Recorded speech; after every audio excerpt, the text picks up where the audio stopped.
ಎಲ್ಲರಿಗೂ ನಮಸ್ತೆ. Mind hacks ಚಾನೆಲ್ಗೆ ಸ್ವಾಗತ.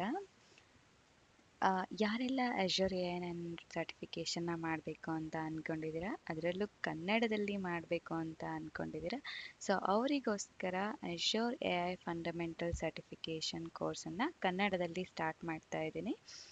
ಈ ಒಂದು ಕೋರ್ಸಲ್ಲಿ ನಾನು ಅಝೂರ್ದು ಬೇಸಿಕ್ ಸರ್ವಿಸಸ್ನ, ಅದ್ರ ಜೊತೆಗೆ ಅಝೂರ್ ಆಫರ್ ಮಾಡ್ತಕ್ಕಂಥ ಎ ಐ ಸರ್ವಿಸಸ್ ಬಗ್ಗೆ ಡೀಟೇಲ್ಡ್ ಆಗಿ ಹೇಳ್ತಾ ಇದ್ದೀನಿ. ಸೊ ಹಾಗಿದ್ರೆ ಯಾರ್ಯಾರು A I fundamental certification course ಮಾಡ್ಬೇಕು ಅಂದ್ಕೊಂಡಿದ್ದೀರಾ, ತಪ್ಪದೆ ಈ ಒಂದು ಸೀರೀಸ್ನ ಫಾಲೋ ಮಾಡಿ. ಸೊ ಹಾಗಿದ್ರೆ ಈಗ ಅಝೂರ್ ಎ ಐ 900 ಇಂಟ್ರಡಕ್ಷನ್ ಸೆಷನ್ನ ಸ್ಟಾರ್ಟ್ ಮಾಡೋಣ. ಈ ಒಂದು ಸೆಷನ್ನಲ್ಲಿ ನಾನು ಅಝೂರ್ ಎ ಐ 900 ಸಿಲೆಬಸ್ ಬಗ್ಗೆ ಒಂದು ಓವರ್ವ್ಯೂನ ಕೊಡ್ತಿದ್ದೇನೆ. ಅದ್ರ ಜೊತೆಗೆ ಕ್ವಿಕ್ ಆಗಿ ಕಂಟೆಂಟ್ ಏನೇನಿದೆ ಸರ್ಟಿಫಿಕೇಷನ್ ಪಾಯಿಂಟ್ ಆಫ್ ವ್ಯೂವಿಂದ ಅಂತ ನೋಡೋಣ. ಹಾಗೇನೇ ಸರ್ಟಿಫಿಕೇಷನ್ ನೀವು ತಗೊಳ್ತಾ ಇದ್ದೀರಾ ಅಂತಂದರೆ ನಿಮ್ಗೆ ಯಾವ ಥರ ಅಪ್ಲೈ ಮಾಡಬೇಕು, ಸೊ ಹೇಗೆ ಪ್ರಿಪೇರ್ ಆಗಬೇಕು, ಹಾಗೇನೇ ಸರ್ಟಿಫಿಕೇಷನ್ ಎಕ್ಸಾಮ್ ಅಪಿಯರ್ ಆಗಬೇಕಾದ್ರೆ ಏನೇನು ಪ್ರೀ ರಿಕ್ವಿಸೈಟ್ಸ್ನ ಬೇಕಾಗುತ್ತೆ ಅನ್ನೋದ್ರ ಬಗ್ಗೆ ಹೇಳ್ತೇನೆ. ಸೊ ಸಿಲೆಬಸ್ ಅಂತ ಹೇಳಬೇಕು ಅಂತಂದರೆ Azure A I fundamental certification sites ಮೈಕ್ರೋಸಾಫ್ಟಿಂದಾನೇ ಪ್ರೊವೈಡ್ ಮಾಡಿರ್ತಾರೆ. ಸೊ ಅವರು ನಮಗೆ ಡೀಟೇಲ್ಡ್ ಆಗಿ ಸ್ಟಡಿ ಕಂಟೆಂಟ್ ಬಗ್ಗೆ, ಹಾಗೆ ಎಕ್ಸಾಮ್ಗೆ ಯಾವ ಥರ ಅಪ್ಲೈ ಮಾಡಬೇಕು, ಒನ್ಸ್ ಎಕ್ಸಾಮ್ಗೆ ನಾವು ಪ್ರಿಪೇರ್ ಆದಮೇಲೆ ಫ್ರೀ ಅಸೆಸ್ಮೆಂಟ್ಸ್ ಕೂಡ ಇಲ್ಲಿ ಅವೈಲೇಬಲ್ ಇರುತ್ತೆ. ನಾವು ಇಲ್ಲಿ ನೋಡೋದಾದರೆ ಫಸ್ಟ್ ನಾವು ಎಕ್ಸಾಮ್ಗೆ ಶೆಡ್ಯೂಲ್ ಮಾಡಬೇಕು ಅಂತಂದರೆ ಇಲ್ಲಿ ಶೆಡ್ಯೂಲ್ ಎಕ್ಸಾಮ್ ಲಿಂಕನ್ನು ಬಳಕೆ ಮಾಡಿಕೊಂಡು ನಾವು ಎಕ್ಸಾಮ್ಗೆ ಶೆಡ್ಯೂಲ್ ಮಾಡಬಹುದು. ಹಾಗೇನೇ ನಾವು ಎಕ್ಸಾಮ್ಗೆ ಶೆಡ್ಯೂಲ್ ಮಾಡಬೇಕು ಅಂತಂದರೆ ಸಮ್ಟೈಮ್ಸ್ ನಮಗೆ ಫ್ರೀ ಕೂಪನ್ಸ್ ಇರುತ್ತೆ, ಅದನ್ನು ನಾವು ಯೂಸ್ ಮಾಡಿಕೊಂಡಾಗ ನಮಗೆ ಸರ್ಟಿಫಿಕೇಷನ್ ಕಾಸ್ಟ್ ಕಡಿಮೆ ಆಗುತ್ತೆ. ಇಲ್ಲಿ ನಾವು ಯಾವ ಲೊಕೇಶನಲ್ಲಿ ಇದ್ದೀವಿ ಅನ್ನೋದ್ರ ಬೇಸ್ಡ್ ಮೇಲೆ ಪ್ರೈಸನ್ನು ಚೆಕ್ ಮಾಡ್ಕೊಳ್ಬೋದು, ಸರ್ಟಿಫಿಕೇಷನ್ ಎಕ್ಸಾಮ್ದು ಪ್ರೈಸ್ ಎಷ್ಟಿದೆ ಅಂತ ಹೇಳಿಬಿಟ್ಟು. ಹಾಗೇನೇ ಫ್ರೀ ಅಸೆಸ್ಮೆಂಟ್ಸ್ ಒನ್ಸ್ ನಮ್ಮದು ಕಂಟೆಂಟ್ ಎಲ್ಲನ ಸ್ಟಡಿ ಮಾಡಿದ ಆದಮೇಲೆ ನಾವಿಲ್ಲಿ ಅಸೆಸ್ಮೆಂಟ್ನ ಕೂಡ ತೊಗೊಳ್ಬಹುದು. ಹಾಗೇನೇ ನಾವು ಅಝೂರ್ ಎ ಐ ಸರ್ವಿಸಸ್ನ ಬಳಕೆ ಮಾಡಬೇಕು ಅಂತಂತಂದರೆ ಫ್ರೀಯಾಗಿ ನಾವು ಮೈಕ್ರೋಸಾಫ್ಟ್ ಸೈಟಿಂದ ನಮಗೆ ಒಂದು ಸಬ್ಸ್ಕ್ರಿಪ್ಷನ್ನ ಆ್ಯಕ್ಟಿವೇಟ್ ಮಾಡ್ಕೊಬೋದು. ಅದನ್ನು ನಾವಿಲ್ಲಿ ಸ್ಯಾಂಡ್ಬಾಕ್ಸ್ನ ಮೂಲಕ ಆ ಒಂದು ಲರ್ನ್ ಮೈಕ್ರೋಸಾಫ್ಟ್ ಸಬ್ಸ್ಕ್ರಿಪ್ಷನ್ ಏನಿದೆ, ಫ್ರೀಯಾಗಿ ಅಝೂರ್ ಎ ಐ ಸರ್ವಿಸಸ್ನ ಕಲ್ತ್ಕೊಳ್ಳೋದಕ್ಕೆ ಅಂತ ಹೇಳಿಬಿಟ್ಟು ನಾವು ಈ ಒಂದು ಸ್ಯಾಂಡ್ಬಾಕ್ಸ್ನ ಆ್ಯಕ್ಟಿವೇಟ್ ಮಾಡ್ಕೊಬಹುದು. ಹಾಗೇನೇ ಇಲ್ಲಿ ನಮಗೆ ಕೋರ್ಸ್ ಕಂಟೆಂಟ್ನ ನಾವಿಲ್ಲಿ ನೋಡಬಹುದು. ಇಲ್ಲಿ ಮೇಜರ್ ಆಗಿ ನಮಗೆ 5 ಡಿಫ್ರೆಂಟ್ ಮಾಡ್ಯೂಲ್ಸ್ ಇರುತ್ತೆ. ಸೊ ಅಝೂರ್ ಎ ಐ ಸರ್ವಿಸಸ್ ಬಗ್ಗೆ, computer vision, natural language processing, document intelligence and knowledge mining, ಹಾಗೆ ಜನರೇಟಿವ್ ಎ ಐ ಅಂತ ಈಚ್ ಆ್ಯಂಡ್ ಎವ್ರಿ ಲಿಂಕ್ಗೆ ನಾವು ಹೋದಾಗ ನಾವಿಲ್ಲಿ ನೋಡ್ಬೋದು. ಇನ್ ಡೀಟೇಲ್ಡ್ ಕಂಟೆಂಟನ್ನು ನಾವಿಲ್ಲಿ ನೋಡಬಹುದು. ಸೊ ಹಾಗೇನೇ ಇದು ಈ ಒಂದು ಮೇಜರ್ಲಿ ಈ ಒಂದು ಸರ್ಟಿಫಿಕೇಷನ್ಗೆ ಅಪಿಯರ್ ಆಗಬೇಕಂತಂದರೆ ಈ ಒಂದು 5 ಸ್ಕಿಲ್ಸ್ನ ನಮಗೆ ಮೆಷರ್ ಮಾಡ್ತಾರೆ. ಸರ್ಟಿಫಿಕೇಷನ್ ಎಕ್ಸಾಮ್ನ ನಾವು ತಗೊಳ್ಬೇಕಾದ್ರೆ ಈ ಒಂದು ಸರ್ವಿಸಸ್ ಬಗ್ಗೆ ನಾವು ಹೆಚ್ಚಿನದಾಗಿ ಕಾನ್ಸಂಟ್ರೇಟ್ ಮಾಡಬೇಕಾಗತ್ತೆ, ಗಮನ ಕೊಡಬೇಕಾಗತ್ತೆ. ಸೊ ಇಲ್ಲಿ ಎಷ್ಟು ಪರ್ಸೆಂಟೇಜ್ ಇರುತ್ತೆ ಈಚ್ ಆ್ಯಂಡ್ ಎವ್ರಿ ಮಾಡ್ಯೂಲ್ ಅನ್ನೋದನ್ನು ನಾವು ನೋಡ್ಬೋದು. ಸೊ ಇದು ಸರ್ಟಿಫಿಕೇಷನ್ ಲಿಂಕ್. ಸೊ ಕಂಟೆಂಟ್ನ ನಾವು ಚೆಕ್ ಮಾಡಬೇಕು ಅಂತಂತಂದರೆ ಆ್ಯಸ್ ನಾನು ಮೊದಲೇ ಹೇಳ್ದಂಗೆ 5 ಮೇಜರ್ ಮಾಡ್ಯೂಲ್ಸ್ ಇರುತ್ತೆ. ಸೊ ಫಸ್ಟ್ ಮಾಡ್ಯೂಲಲ್ಲಿ ನಾವು ಬೇಸಿಕ್ ಎ ಐ ಕಾನ್ಸೆಪ್ಟ್ಸ್ನ ಕಲಿತೀವಿ. ಅಂದರೆ ಎ ಐ ಸರ್ವಿಸಸ್ ಅಂದರೆ ಏನು, ಅಝೂರ್ ಯಾವ್ಯಾವ ಎ ಐ ಸರ್ವಿಸಸ್ನ ಪ್ರೊವೈಡ್ ಮಾಡುತ್ತೆ, ಹಾಗೆ ಮೆಷಿನ್ ಲರ್ನಿಂಗ್ ಅಂದರೆ ಏನು, ಮೆಷಿನ್ ಲರ್ನಿಂಗಲ್ಲಿ ಬೇರೆ ಬೇರೆ ಆಲ್ಗೊರಿದಮ್ಸ್ ಇದೆ, ಆ ಆಲ್ಗೊರಿದಮ್ಸ್ನ ಬಳಕೆ ಮಾಡಿಕೊಂಡು ನಾವು ಹೇಗೆ ಒಂದು ಮಾಡೆಲ್ನ ನಾವು ಡೆವಲಪ್ ಮಾಡ್ಬೋದು, ಆ ಮಾಡೆಲ್ನ ನಾವು ಯಾವ ಥರ ರಿಯಲ್ ಟೈಮಲ್ಲಿ ಅಂದರೆ ಒಂದು ಅಪ್ಲಿಕೇಶನ್ ಡೆವಲಪ್ ಮಾಡಬೇಕಂದ್ರೆ ಸೊ ನಾವು ಯೂಸ್ ಮಾಡ್ಬೋದು ಅನ್ನೋದನ್ನು ನೋಡ್ತೀವಿ. ಹಾಗೇನೇ ಅಝೂರ್ ಎ ಐ ಸರ್ವಿಸಸ್ ಬಗ್ಗೆ ನೋಡ್ತೀವಿ.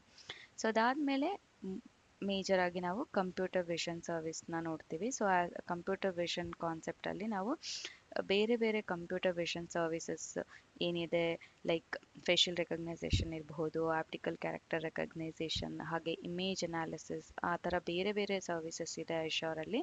ಆ ಎಲ್ಲ ಸರ್ವಿಸಸ್ನ ಡೀಟೇಲ್ಡ್ ಆಗಿ ಏನೇನು ಸರ್ವಿಸಸ್ ಹಾಗೆ ಯಾವ ಥರ ಆ ಸರ್ವಿಸಸ್ನ ನಾವು ಬಳಕೆ ಮಾಡಬೇಕು ಅನ್ನೋದನ್ನು ನೋಡ್ತೀವಿ. ಅದ್ರ ಜೊತೆಗೆ ನ್ಯಾಚುರಲ್ ಲ್ಯಾಂಗ್ವೇಜ್ ಪ್ರಾಸೆಸಿಂಗ್.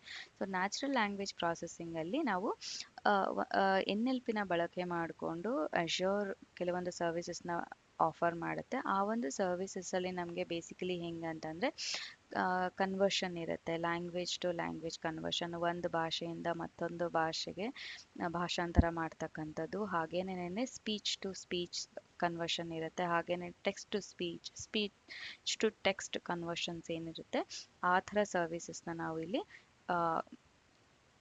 ನೋಡಬಹುದು. ಸೊ ಅದಕ್ಕೆ ಅಂತಾನೆ ಅಶ್ಯೂರ್ ಯಾವ್ಯಾವ ಸರ್ವಿಸಸ್ನ ಆಫರ್ ಮಾಡುತ್ತೆ ಅನ್ನೋದನ್ನ ನಾವು ಇಲ್ಲಿ ಕಲಿತೀವಿ. ಹಾಗೇನೇ ಅಶ್ಯೂರಲ್ಲಿ ನಾವು ಡಾಕ್ಯುಮೆಂಟ್ ಇಂಟೆಲಿಜೆನ್ಸ್ ಆ್ಯಂಡ್ ನಾಲೆಜ್ ಮೈನಿಂಗನ್ನು ನಾವು ತಿಳ್ಕೊಳ್ತೀವಿ. ಹಾಗೆ generative AI. So AI services ಅಂದರೆ ಏನು, ಓಪನ್ AI ಸರ್ವಿಸಸ್ ಅಂದರೆ ಏನು, ಯಾವ ಥರ ಆ ಸರ್ವಿಸಸ್ನ ನಾವು ಬಳಕೆ ಮಾಡಬೇಕು, ಹಾಗೇನೆ ರೆಸ್ಪಾನ್ಸಿಬಲ್ ಜನರೇಟಿವ್ AI.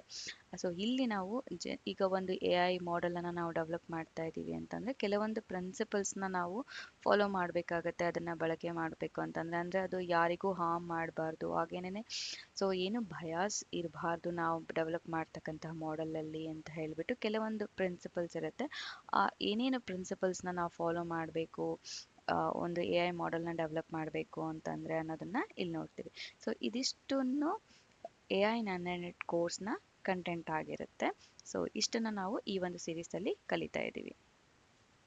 ಸೊ ಹಾಗೆ ನಾವು ಸರ್ಟಿಫಿಕೇಷನ್ನ ತೊಗೊಳ್ಬೇಕು ಅಂತಂತಂದರೆ ಯಾವ ಥರ ನಮ್ಮ ಪ್ರಿಪ್ರೇಷನ್ ಇರಬೇಕು ಅಂದರೆ, ಒನ್ಸ್ ನಾವು AI ಸರ್ವಿಸಸ್ ಬಗ್ಗೆ ತಿಳ್ಕೊಂಡು ಆದಮೇಲೆ ಸರ್ಟಿಫಿಕೇಷನ್ಗೆ ಅಂತಲೇ ಪ್ರೀ ಅಸೆಸ್ಮೆಂಟ್ಸ್ನ ಅಶ್ಯೂರ್ ಸೈಟಿಂದ ಪ್ರೊವೈಡ್ ಮಾಡ್ತಾರೆ. ಅದನ್ನು ತೊಗೊಂಡ್ರೆ ನಮಗೆ ಕ್ವೆಶನ್ಸ್ ಫಾರ್ಮೆಟ್ ಹೇಗಿರುತ್ತೆ ಅನ್ನೋದು ಒಂದು ಐಡಿಯಾ ಬರುತ್ತೆ. ಅದ್ರ ಜೊತೆಗೆ ನಾವು ಸರ್ಟಿಫಿಕೇಷನ್ಗೆ ಅಪಿಯರ್ ಆಗಬೇಕು ಅಂತಂದರೆ ಓವರ್ ಆಲ್ ಸರ್ಟಿಫಿಕೇಷನ್ ಎಕ್ಸಾಮ್ ಅಂತಕ್ಕಂಥದ್ದು 1000 ಮಾರ್ಕ್ಸ್ಗೆ ಇರುತ್ತೆ.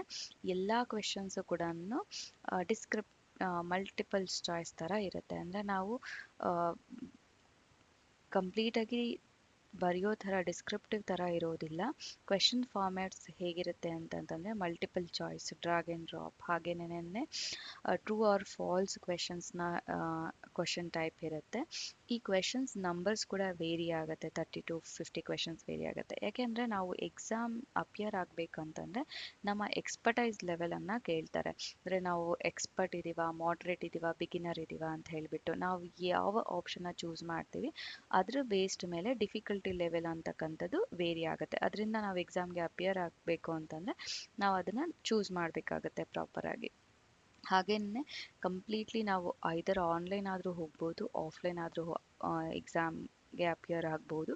ಆಫ್ಲೈನ್ ಅಂತಂದರೆ ನಮಗೆ ನಿಯರೆಸ್ಟ್ ಇರ್ತಕ್ಕಂಥ ಮೈಕ್ರೋಸಾಫ್ಟ್ ಸೈಟಲ್ಲಿ ನಾವು ರಿಜಿಸ್ಟರ್ ಮಾಡ್ಕೊಬೇಕು ಎಕ್ಸಾಮ್ಗೆ ಅಪ್ಲೈ ಮಾಡಬೇಕು ಅಂತಂದರೆ. ಸೊ ಆಫ್ಲೈನ್ ಹೋದಾಗ ನಮಗೆ ಸಿಸ್ಟಮ್ ಅವಶ್ಯಕತೆ ಇರೋದಿಲ್ಲ, ನಾವು ಅಲ್ಲೇ ಸೆಂಟರ್ಗೆ ಹೋಗಿ ಡೈರೆಕ್ಟ್ಲಿ ಎಕ್ಸಾಮ್ ತೊಗೊಳ್ಬೋದು. ಅದು ತುಂಬ ಈಸಿ ಪ್ರಾಸೆಸ್ ಇರುತ್ತೆ. ಆದರೆ ನಾವು ಆನ್ಲೈನ್ ಚೂಸ್ ಮಾಡಿಕೊಂಡಾಗ ನಮ್ಮ ಹತ್ರ ಸಿಸ್ಟಮ್ ಇರಬೇಕು. ಹಾಗೇನೇ ನಾವು ಒಂದು ಡೇ ಮುಂಚೆನೇ ಕೆಲವೊಂದು ಕಾನ್ಫಿಗರೇಷನ್ನ ನಮ್ಮ ಸಿಸ್ಟಮಲ್ಲಿ ಮಾಡಬೇಕಾಗಿರ್ತಕ್ಕಂಥ ಕಾನ್ಫಿಗರೇಷನ್ಸ್ ನಮಗೆ ಇಮೇಲ್ ಬರುತ್ತೆ. ಸೊ ಅದನ್ನು ನಾವು ರೆಡಿ ಮಾಡಿ ಇಟ್ಕೊಳ್ಬೇಕಾಗತ್ತೆ. ಸೊ ಎಕ್ಸಾಮ್ಗೆ ಅಪಿಯರ್ ಆಗೋಕ್ಕೂ ಮುಂಚೆ ನಮ್ಮ ಹತ್ರ ಒಂದು ಗೌರ್ಮೆಂಟ್ ID ಪ್ರೂಫ್ ಇಟ್ಕೊಂಡು ಪ್ರಾಪರ್ ಒಂದು ರೂಮಲ್ಲಿ ನಾವು ಕೂತ್ಕೊಂಡು, ಅಂದರೆ ಯಾವುದೇ ಥರ ಡಿಸ್ಟ್ರಾಕ್ಷನ್ ಇಲ್ಲದೆ ಇರ್ತಕ್ಕಂಥ ಒಂದು ವರ್ಕ್ ಸ್ಪೇಸ್ನ ಚೂಸ್ ಮಾಡಿಕೊಂಡು ಎಕ್ಸಾಮ್ನ ತೊಗೊಳ್ಬೇಕಾಗತ್ತೆ. ಸೊ ಇದಿಷ್ಟು ಕೋರ್ಸ್ ನಾವು ಸರ್ಟಿಫಿಕೇಷನ್ ಎಕ್ಸಾಮ್ಗೆ ಅಪಿಯರ್ ಆಗಬೇಕಂತಂದರೆ ಏನೇನು ನಾವು ಗಮನದಲ್ಲಿ ಇಟ್ಕೊಬೇಕು ಅಂತಕ್ಕಂಥದ್ದು. ಸೊ ಎಲ್ಲ ಈ ಒಂದು ಸೆಷನ್ನಲ್ಲಿ ನಾನು ಡಿಸ್ಕ್ರಿಪ್ಷನ್ ಬಾಕ್ಸಲ್ಲಿ ಅಶ್ಯೂರ್ ಫ್ರೀ ಅಕೌಂಟ್ನ ಯಾವ ಥರ ಕ್ರಿಯೇಟ್ ಮಾಡಬೇಕು ಅನ್ನೋದ್ರ ಬಗ್ಗೆ ಡೀಟೇಲ್ಡ್ ಆಗಿ ವರ್ಡ್ ಡಾಕ್ಯುಮೆಂಟ್ ಮಾಡಿ ಅಟ್ಯಾಚ್ ಮಾಡಿರ್ತೀನಿ. ಸೊ ಆ ಒಂದು ಡಾಕ್ಯುಮೆಂಟ್ನ ರೆಫರ್ ಮಾಡಿ ಅಶ್ಯೂರ್ ಫ್ರೀ ಅಕೌಂಟ್ನ ನೀವು ಸ್ಟಾರ್ಟ್ ಮಾಡಿ ನಿಮ್ಮದೇ ಆಗಿರ್ತಕ್ಕಂಥ ಅಕೌಂಟನ್ನು ಕ್ರಿಯೇಟ್ ಮಾಡಿ, ಅದು ನಮಗೆ ನೆಕ್ಸ್ಟ್ ಸರ್ವಿಸಸ್ನ ನಾವು ಕ್ರಿಯೇಟ್ ಮಾಡೋದಕ್ಕೆ ಹೆಲ್ಪ್ ಆಗುತ್ತೆ. ಹಾಗೇನೇ ಒಂದು ಸರಿ ಅಶ್ಯೂರ್ AI 900 ಲಿಂಕ್ ಏನಿದೆ, ಸೊ ಆ ಒಂದು ಲಿಂಕ್ ವಾಕ್ ಥ್ರೂ ಮಾಡಿ. ಸೊ ದಟ್ ಈಗ ನಾನು ಈ ಲಿಂಕ್ ಮೇಲೆ ಕ್ಲಿಕ್ ಮಾಡಿದ್ರೆ ಇಲ್ಲಿ ನಾನು ನೋಡ್ಬೋದು ಎಲ್ಲ ಕೋರ್ಸ್ ಬಗ್ಗೆ ಇನ್ ಡೀಟೇಲ್ ಓವರ್ವ್ಯೂನ ನಾನು ನೋಡ್ಬೋದು. Thank you everyone. Thank you.